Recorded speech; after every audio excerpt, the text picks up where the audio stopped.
চলুন আজকে একটা দারুণ ইংরেজি শব্দ শেখা যাক। শব্দটি হল অ্যাজিলিটি। আচ্ছা, এমন কি হওয়া সম্ভব যে শরীরও খুব ফাস্ট আবার মাথাও খুব শার্প? হ্যাঁ, সম্ভব। আর এই দুটো গুণের উত্তর একটাই শব্দে দেওয়া যায়, আর সেটা হলো অ্যাজিলিটি। তো এই অ্যাজিলিটি শব্দটার আসলে দুটো মানে হয়। একটা হলো শরীর নিয়ে, আরেকটা মন নিয়ে। ব্যাপারটা সহজে বুঝতে চলুন রিনা নামের একজনের গল্প শুনি। দেখুন, সে মাঠে কাবাডি খেলছে।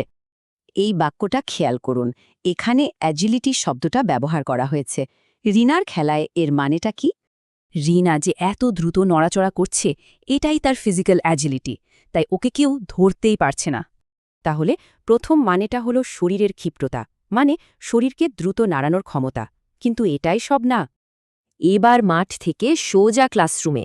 এখানে রিনার সামনে একটা কঠিন গণিত সমস্যা। এই বাক্যে দেখুন, এখানে মেন্টাল এজিলিটির কথা বলা হচ্ছে।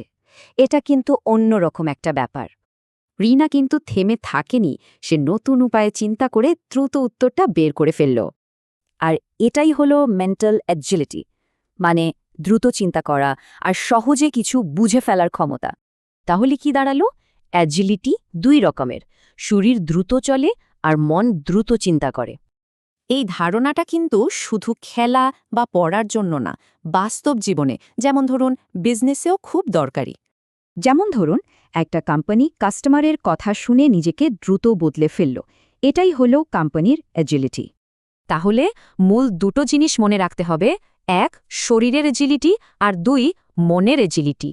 সত্যি বলতে অ্যাজিলিটি থাকাটা একটা সুপার পাওয়ারের মতো।